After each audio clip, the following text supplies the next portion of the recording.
നമ്മൾ മലയാളികൾക്ക് വളരെയധികം ഇഷ്ടമുള്ളൊരു നടിയാണ് ജ്യോതിക. അവർ പണ്ടൊരിക്കൽ ഒരു മലയാള സിനിമയിൽ അഭിനയിച്ചിട്ടുണ്ട്, സീതാ കല്യാണം.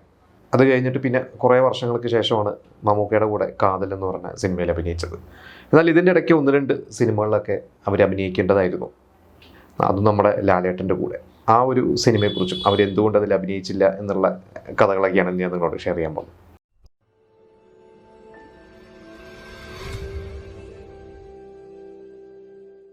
പണ്ട് 2003 സീതാ കല്യാണം എന്ന് പറഞ്ഞ ടി.കെ. രാജീവ്കുമാറിൻ്റെ, ജയറാമും ഇന്ദ്രജിത്തും ഗീതു മോഹൻദാസും ഒക്കെ അഭിനയിക്കുന്ന സിനിമയിലാണ് ജ്യോതിക ആദ്യമായിട്ടൊരു മലയാള സിനിമയിൽ അഭിനയിക്കുന്നത്.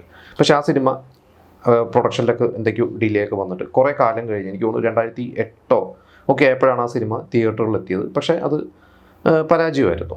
പിന്നെ പ്രിയദർശൻ്റെ രാക്കിളിപ്പാട്ട് എന്ന് പറഞ്ഞത്, അത് മലയാളത്തിലും തമിഴിലും ഒക്കെ ആയിട്ടാണ് ആ സിനിമ ചെയ്തത്. ആ സിനിമയും ഇതേപോലെ തന്നെ ഷൂട്ടിംഗ് ഒക്കെ തുടങ്ങി കുറച്ച് കാലം കഴിഞ്ഞിട്ടാണ് ഇറങ്ങിയത്. പക്ഷേ അതിലെ പാട്ടുകളൊക്കെ ഭയങ്കര ഹിറ്റാണ്. സിനിമ എത്രത്തോളം വിജയമായിരുന്നു എന്ന് എനിക്ക് ഉറപ്പില്ല, പക്ഷേ അതിലെ പാട്ടുകളൊക്കെ ഭയങ്കര ഹിറ്റായിരുന്നു. അപ്പോൾ ഈ ഒരു 2 സിനിമകളിൽ മാത്രമാണ് മലയാളത്തിൽ നമ്മൾ ജ്യോതികനെ കണ്ടിട്ടുള്ളത്.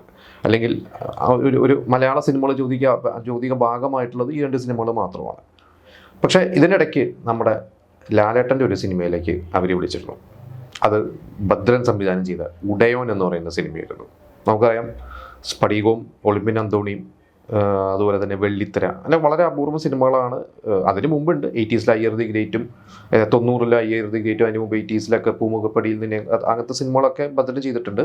എന്നാൽ ലാലേട്ടൻ്റെ കൂടെ സ്ഫടികവും അതുപോലെ ഒളിമ്പിൻ അന്തോണിയാണ് ചെയ്തത്. പിന്നെ പൃഥ്വിരാജിൻ്റെ വെള്ളിത്തിര എന്ന് പറഞ്ഞ സിനിമ. ഇത് കഴിഞ്ഞിട്ട് ഭദ്രൻ ചെയ്യുന്നൊരു സിനിമയായിരുന്നു. വളരെ പ്രതീക്ഷകളോട് കൂടിയാണ് ആ സിനിമ അന്ന് അനൗൺസ്മെൻ്റ് ഒക്കെ വന്നിരുന്നത്. നമ്മുടെ സുബൈർ എന്ന് പറയുന്ന പ്രൊഡ്യൂസറായിരുന്നു അത് പ്രൊഡ്യൂസ് ചെയ്തത്. ഈ ഒരു സിനിമ 2006 റിലീസായത്. അപ്പോൾ ഇതിൻ്റെ ഒരു ഷൂട്ടും ഇതിൻ്റെ ഒരു കാര്യങ്ങളൊക്കെ നടക്കുന്നത് 2005. അപ്പോൾ അന്ന് എനിക്ക് തോന്നുന്നു ഒരുവിധം അന്നത്തെ മലയാള സിനിമയിൽ ഒരുവിധം പ്രമുഖ നടന്മാരൊക്കെ ആ സിനിമയിൽ അഭിനയിച്ചിട്ടുണ്ട്. മനോജ് കെ ജയൻ, കലാഭവൻ, ഇന്നസെൻറ്റ്, ജഗതി ശ്രീകുമാർ, പിന്നെ നാസർ അഭിനയിച്ചിട്ടുണ്ട്. കുറേ പേരുണ്ട് ആ സിനിമയിൽ. നമ്മുടെ താഴ്വാരത്തിൽ വില്ലൻ, അദ്ദേഹം ആ സിനിമയിൽ അഭിനയിച്ചിട്ടുണ്ട്. പക്ഷെ ആ സിനിമ പരാജയമായിരുന്നു. നമുക്കറിയാം, തിയേറ്ററിൽ അന്നത് നിർമ്മാതാവിന് ലാഭം കിട്ടിയിട്ടുണ്ടോ എന്നുള്ളത് അറിയില്ല, കാരണം നല്ല ഇനീഷ്യൽ പുള്ളൊക്കെ ഉണ്ടായിരുന്നു. അപ്പോൾ അന്ന് ആ സിനിമയുടെ അനൗൺസ്മെൻറ്റ് സമയത്ത് മോഹൻലാലിൻ്റെ സിനിമയിൽ മലയാളത്തിൽ ജ്യോതിക അഭിനയിക്കുന്നു എന്ന് പറയുന്നതായിരുന്നു അന്നത്തെ ഒരു അനൗൺസ്മെൻറ്റൊക്കെ. അന്നത്തെ മാഗസീൻസിലൊക്കെ അതൊക്കെ ഒരു വാർത്തയൊക്കെ ആദ്യം വന്നിട്ടുണ്ട്. പക്ഷേ അന്ന് ജ്യോതിക ഈ പറയുന്ന പോലെ ചന്ദ്രമുഖി എന്ന് പറയുന്ന ഒരു സിനിമയൊക്കെ ചെയ്തു നിൽക്കുന്ന ഒരു സമയമാണ്. ജ്യോതിക അന്ന് തമിഴിൽ ഒരുപാട് സിനിമകളിൽ അഭിനയിക്കുന്നതാണ്. അപ്പോൾ ജ്യോതികയുടെ ഡേറ്റിൻ്റെ ചില പ്രശ്നം കാരണമാണ് ലയ എന്ന് പറയുന്ന നടി, അവർ തൊമ്മനും മക്കളും സിനിമയിൽ നമ്മൾ കണ്ടിട്ടുണ്ട്. പിന്നെ ആലീസ് ഇൻ വണ്ടർലാൻഡ് എന്ന് പറഞ്ഞ സിനിമയിൽ ജയറാമിൻ്റെ നായികയായിട്ട് കണ്ടിട്ടുണ്ട്. അങ്ങനെ അവരാണ് ആ ഒരു സിനിമ ചെയ്തത്. പക്ഷേ ആ സിനിമ അധികം ശ്രദ്ധിക്കപ്പെട്ടില്ല എന്ന് തന്നെ പറയാം ശരിക്കും തിയേറ്ററിൽ. പക്ഷേ ലാലേട്ടൻ്റെ ആ സിനിമ കണ്ടവർക്കറിയാം, ലാലേട്ടൻ അച്ഛനും മകനായിട്ട് ഡബിൾ റോൾ ചെയ്താണ്. ലാലേട്ടൻ്റെ ഗംഭീര പെർഫോമൻസ് ആയിരുന്നു. അപ്പോൾ ഭദ്രൻ തന്നെ പിന്നീട് ഈ ഒരു സിനിമയെക്കുറിച്ചൊക്കെ ചർച്ച ചെയ്തിട്ടുണ്ട്. സ്ഫടികം പോലെ തന്നെ വളരെ പ്രിയപ്പെട്ട സിനിമയാണ് ഉടയോൻ. അതായത് ലാലേട്ടനൊക്കെ 6 മണിക്കൂറും 7 മണിക്കൂറൊക്കെയാണ് മേക്കപ്പിന് വേണ്ടി സ്പെൻഡ് ചെയ്ത്. ലാലേട്ടൻ അത്രയും കഷ്ടപ്പെട്ടിട്ടാണ് സിനിമ ചെയ്തിട്ടുള്ളത്. ആ സിനിമ ചെയ്ത് കഴിഞ്ഞിട്ട് ലാലേട്ടൻ സംവിധായകൻ ഭദ്രനോട് പറഞ്ഞത്, എൻ്റെ അച്ഛനെ ഈ സിനിമയൊന്ന് കാണിക്കാൻ പറ്റുമോ എന്നുള്ളതാണ്. അങ്ങനെ ലാലേട്ടൻ്റെ അച്ഛന് വേണ്ടി ഒരു ഷോ നടത്തി. ലാലേട്ടൻ അച്ഛൻ ആ സിനിമ കണ്ടു. അച്ഛന് വളരെയധികം ഇഷ്ടപ്പെട്ടു. പിന്നീട് ലാലേട്ടൻ വളരെ ഇഷ്ടപ്പെട്ടിട്ടാണ് ഭദ്രനായിട്ട് തോന്നിയ ഗംഭീരമായിട്ടുണ്ട് സിനിമ, നന്നായിട്ട് മേക്ക് ചെയ്തിട്ടുണ്ട്. പക്ഷേ എന്നിട്ട് ലാലേട്ടൻ തന്നെ പറഞ്ഞു, ഈ സിനിമ തിയേറ്ററിൽ ഓടുകയോ ഇല്ലയോ എന്നുള്ളതൊക്കെ സെക്കൻഡറിയാണ്, പക്ഷേ എനിക്ക് പൂർണ്ണ സംതൃപ്തി ഈ സിനിമ കിട്ടി എന്നാണ് ലാലേട്ടൻ പറഞ്ഞത്. അപ്പോൾ എന്തായാലും ജ്യോതിക ലാലേട്ടൻ കോംബോ അന്ന് സംഭവിച്ചില്ല. ഇതേപോലെ വർഷങ്ങൾ കഴിഞ്ഞിട്ട് ഇപ്പോൾ കാതൽ എന്ന് പറയുന്ന സിനിമയിൽ ജ്യോതിക അഭിനയിച്ചു. ആ സമയത്ത് തന്നെയാണ് തുടരും എന്ന് പറയുന്ന സിനിമയിലേക്ക്, അത് നമുക്കറിയാം ഇൻഡസ്ട്രി ഹിറ്റായി. ഇപ്പോൾ തുടരിൻ്റെ കളക്ഷൻ ലോക വെട്ടിച്ചിട്ടുണ്ട്. എന്തായാലും തുടരും എന്ന് പറഞ്ഞ സിനിമയിൽ ലാലേട്ടൻ്റെ നായികയായിട്ട് ആദ്യം ഇവരുടെ മനസ്സിൽ ശോഭന ഉണ്ടായിരുന്നു.